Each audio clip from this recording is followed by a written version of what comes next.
Movie শুরু হয় দুটি ভিন্ন কিংডম দেখিয়ে। একটি কিংডমে মানুষেরা থাকে যেখানে রাজা ছিল হেনরি, অপরটি ছিল মর্সদের কিংডম যেখানে সমস্ত রকমের ম্যাজিক্যাল জীবজন্তু বাস করত। মর্সদের কিংডমে একটি ছোট মেয়ে ছিল, তবে সে আর 5টা সাধারণ মেয়ের মতো ছিল না। সে একটা পরী ছিল এবং তার মধ্যে কিছু ম্যাজিক্যাল পাওয়ারও ছিল, আর এই মেয়েটির নাম মেলিফিসেন্ট। তারা তাদের জীবনে অনেক খুশি ছিল, কিন্তু একদিন তাদের কিংডমে একটি বাচ্চা ছেলে চলে আসে এবং সে পুলক জুয়েলার্স থেকে একটি স্টোন চুরি করে। মেলিফিসেন্ট তাকে স্টোনটা ফেরত দিতে বলে এবং সে ছেলেটি স্টোনটা নদীতে ফেলে দেয়। ছেলেটির নাম ছিল স্টেফেন। স্টেফেন মেলিফিসেন্টকে ক্যাসেল দেখিয়ে বলে সে কোনো একদিন এই ক্যাসেলে রাজ করতে চায়। এরপর সে মেলিফিসেন্টকে বিদায় জানানোর জন্য তার হাত আগে বাড়ায়। মেলিফিসেন্ট হাত মেলাতে গেলে স্টেফেনের হাতে থাকা লোহার রিং এর কারণে তার হাতে ব্যথা লাগে। মেলিফিসেন্ট তাকে বলে যে লোহা ফেরিতে জ্বালিয়ে দেয়। স্টেফেন তার জন্য রিংটা ফেলে দেওয়ায় সে খুব খুশি হয়, আর সময়ের সাথে সাথে তাদের মধ্যে বন্ধুত্ব ভালোবাসার সম্পর্কে বদলে যায়। এরপর মেলিফিসেন্টের 16তম জন্মদিনে স্টেফেন তাকে একটি কিস দেয়। এরপর অনেক বছর ধরে স্টেফেন তার অ্যাম্বিশন পূরণ করার জন্য মর্সে আর আসে না। অন্যদিকে মেলিফিসেন্ট বড় হয়ে অনেক স্ট্রং ও পাওয়ারফুল পরীতে পরিণত হয় এবং সে মর্সের প্রোটেক্টর হয়ে যায়। তবে মেলিফিসেন্ট অনেক একা ফিল করত, সে স্টেফেনকে অনেক মিস করত।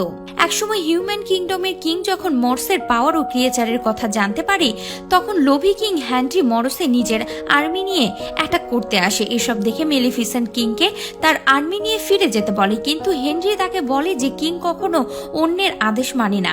তার উত্তরে মেলিফিসেন্ট বলে তুমি আমার কাছে কোনো কিং না। হেনরি এতে রেগে গিয়ে তার আর্মিকে বলে মেলিফিসেন্টকে মেরে ফেলতে। মেলিফিসেন্ট গাছপালা দিয়ে তৈরি তার আর্মিকে ডাকে এবং তারা কিং হেনরির আর্মির ওপর আক্রমণ করে এবং মেলিফিসেন্ট হেনরির কাছে চলে যায়। কিন্তু হেনরি তার লোহা দ্বারা মেলিফিসেন্টকে আঘাত করে এবং তার আর্মি নিয়ে ক্যাসেলে পালিয়ে যায়। ক্যাসেলে হেনরি অসুস্থ হয়ে পড়ে। তখন সে ঘোষণা করে যে মেলিফিসেন্টকে যে মারতে পারবে এবং আমার প্রতিশোধ নেবে সে এই রাজ্যের নেক্সট কিং হবে এবং আমার মেয়ের সাথে তার বিয়ে হবে। স্টেফেন যখন রাজদরবারে কাজ করত এবং সেও এই ঘোষণা শোনে। এরপর স্টেফেন মেলিফিসেন্টের সাথে দেখা করতে যায় এবং তারা দুজন অতীতের বিয়ের গল্প করতে থাকে।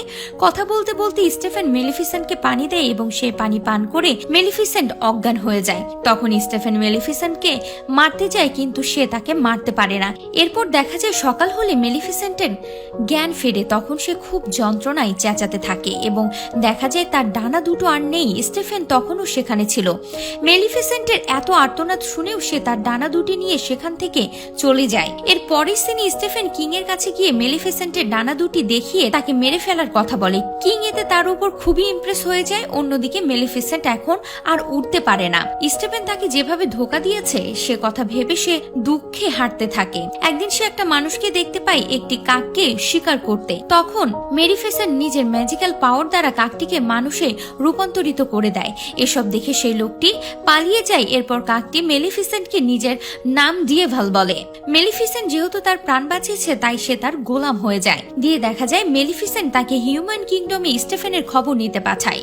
ডিয়েভাল সব দেখে এসে জানায় যে স্টেফেন হেনরি মেয়ের সাথে বিয়ে করেছে এবং তাকে কিং ঘোষণা করা হয়েছে। মেলিফিসেন্ট এই বিশ্বাসঘাতকতা সহ্য করতে না পেরে মর্সকে ডার্ক কিংডমে পরিণত করে দেয় এবং সে মর্সে রাজ করা শুরু করে। কিছুদিন পর ডিয়েভাল তাকে খবর দেয় যে কিং স্টেফেন ও কুইনের একটি বাচ্চা হয়েছে। এ কারণে সেখানে বিরাট উৎসবের আয়োজন করা হচ্ছে। সেখানে 3 জন পরী আসে তাদের মেয়ে আরোরাকে ব্লেসিং দিতে, আর সেখানে মেলিফিসেন্ট চলে আসে।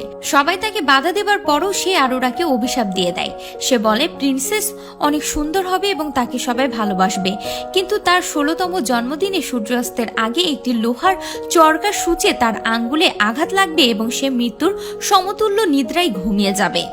এই অভিশাপটি শুনে কিং স্টেফেন হাঁটু গেড়ে বসে মেলিফিসেন্টের কাছে তার অভিশাপ ফিরিয়ে নিতে বলে। তখন মেলিফিসেন্ট বলে এই অভিশাপটি তখনই শেষ হবে যখন আরোরা সত্যিকারের ভালোবাসার চুমু পাবে। এ বলে মেলিফিসেন্ট তার কিংডমে ফিরে যায়। এদিকে আরোরা সেফটির জন্য স্টেফেন তাকে পরীদের কাছে তার 16তম জন্মদিন পর্যন্ত জঙ্গলে লুকিয়ে রাখার অনুরোধ জানায়। পরীরা আরোরাকে নিয়ে জঙ্গলে একটি কটেজে বসবাস শুরু করে, তবে তারা জানতো না যে মানুষের বাচ্চাকে কিভাবে লালন পালন করা হয়। অন্যদিকে ডিয়েভাল জঙ্গলে আরোরার ঠিকানা জেনে নিয়ে মেলিফিসেন্টকে সেখানে নিয়ে যায়। এখানে আমরা দেখতে পাই যে মেলিফিসেন্ট আরোরাকে একদমই পছন্দ করে না। আরোরার কান্নার শব্দে মেলিফিসেন্ট অনেক রেগে যেত। এরকমই চলতে চলতে একদিন আরোরা মেলিফিসেন্টের কাছে চলে আসে। মেলিফিসেন্ট তাকে কোলেও তুলে নেয়। অন্যদিকে আরোরা বড় হয়ে যাওয়ার পর একদিন মেলিফিসেন্টের বানানো দেয়ালের সামনে দাঁড়িয়েছিল এবং সে দেয়ালের পেছনে কি আছে সেটা জানার জন্য আগ্রহী ছিল। আর তখনই সেখানকার সোলজার্সরা আরোরাকে দেখে মেলিফিসেন্ট মনে করে, আর তখনই মেলিফিসেন্ট আরোরার উপর ম্যাজিক করে তাকে অজ্ঞান করে দিয়ে তাদের সাথে লড়াই করে তাদের শেষ করে দেয়। তারপর সে আরোরাকে মর্সে নিয়ে যায়। আরোরা যখন জ্ঞান ফেরে সে চারপাশে অদ্ভুত সৌন্দর্য দেখে মুগ্ধ হয়, আর সে মেলিফিসেন্টকে বলে সে জানে যে মেলিফিসেন্ট তার গডমাদার। এরপর মেলিফিসেন্টই আরোরার খেয়াল রাখতে রাখতে সে আরোরাকে খুব ভালোবেসে ফেলে। তাই এক রাতে সে আরোরাকে দেয়া অভিশাপটা ফিরিয়ে নেবার চেষ্টা করে, কিন্তু সে এটা করতে পারে না। এদিকে আরোরার 16 বছর পূর্ণ হতে যাচ্ছে। আরোরা বলে আমার এখন 16 বছর হতে চলেছে, আর সে জানায় সে যখন বড় হয়ে যাবে তখন সে মর্সে এসে মেলিফিসেন্টের সাথে থাকবে। মেলিফিসেন্ট তাকে বলে যে তোমাকে তার জন্য বড় হবার অপেক্ষা করতে হবে না, তুমি চাইলে এখানে আমার সাথে থাকতে পারো। আরোরা এটা শুনে খুবই এক্সাইটেড হয়ে তার আন্টিদের সাথে এ ব্যাপারে কথা বলতে যায়। তখন জঙ্গলে রাস্তায় আরোরার একজন প্রিন্সের সাথে দেখা হয়। তারা দুজন একে অপরকে প্রথমবার দেখে পছন্দ করতে শুরু করে। প্রিন্স রাস্তা হারিয়ে সেখানে চলে এসেছিল। আরোরা তাকে রাস্তা দেখিয়ে দেয় এবং তার নাম জিজ্ঞেস করে। প্রিন্সের নাম ছিল ফিলিপ। দূর থেকে মেলিফিসেন্ট আর ডিয়েভাল এসব দেখে। ডিয়েভাল তাকে বলে যে ফিলিপ হয়তো অভিশাপটি ভঙ্গ করতে পারবে, কিন্তু মেলিফিসেন্ট বলে ভালোবাসার চুমু বলে কিছুই হয় না, তাই সে আরোরাকে এই অভিশাপটা দিয়েছিল। অন্যদিকে আরোরা তার বাড়িতে গিয়ে পরি আন্টিদের জানায় যে সে এই বাড়ি ছেড়ে চলে যেতে চায়। এরপর আরোরাকে তারা তার অভিশপ্ত হওয়ার কথা জানিয়ে দেয়। এসব শুনে খুব দুঃখ পায় আরোরা এবং মেলিফিসেন্টের কাছে যায়। তখন আরোরা জানতে পারে যে মেলিফিসেন্টই তাকে অভিশাপ দিয়েছিল। সে এতে অনেক দুঃখ পায় আর তার বাবার কাছে ক্যাসেলে ফিরে যায়। কিন্তু স্টেফেন সেই 3 পরীদের উপর খুব রেগে যায়, কারণ তারা অভিশাপ পূরণ হওয়ার মুহূর্তেই আরোরাকে ক্যাসেলে পাঠিয়ে দিয়েছে। এরপর আরোরাকে তার রুমে আটকে রাখে। আরোরা 16তম জন্মদিন অভিশাপের ফলে সে একা একাই সেখানে চলে যায় যেখানে চরকা রাখা ছিল এবং তার মধ্যে সূচও লাগানো ছিল। আরোরা নিজেই সেই সূচ হাত দেয় এবং অজ্ঞান হয়ে গভীর নিদ্রায় চলে যায়। অন্যদিকে মেলিফিসেন্ট বুঝে যায় যে অভিশাপ পূরণ হয়ে গিয়েছে, তাই সে খুব চিন্তিত হয়ে পড়ে। তখনই জঙ্গলে আবারও প্রিন্স ফিলিপ আরোরাকে খুঁজতে আসে। তখন মেলিফিসেন্ট ভাবে যে হয়তো প্রিন্স ফিলিপ আরোরাকে ভালোবাসার কিস দিলে আরোরা আবারও জেগে উঠবে, তাই সে তাকে অজ্ঞান করে ক্যাসেলে নিয়ে পৌঁছায়। মেলিফিসেন্ট ফিলিপকে প্রিন্সেস আরোরার কাছে পাঠায়। পরি তাকে বলে আরোরাকে কিস করে জাগাতে, কিন্তু তারপরও আরোরা জেগে ওঠে না। মেলিফিসেন্ট বুঝতে পারে যে ফিলিপ তার ভালোবাসা নয়। মেলিফিসেন্ট আরোরাকে দেখে কান্না করতে শুরু করে। তোমাকে সারা জীবনের মতো হারিয়ে ফেললাম, এই বলে সে আরোরার কপালে চুমু দেয় এবং সেখান থেকে চলে যেতে থাকে। তখনই তার পেছন থেকে আরোরা তাকে মা বলে ডেকে ওঠে। এ থেকে বোঝা যায় মেলিফিসেন্ট আরোরাকে সত্যিকারে ভালোবাসতো, তাই তার অভিশাপ শেষ হয়ে আরোরা আবার জেগে ওঠে। এর পরদিন মেলিফিসেন্ট মর্সের দেয়ালটি সরিয়ে নেয় আর আরোরা মেলিফিসেন্টের সাথে থাকার জন্য মর্সে চলে আসে।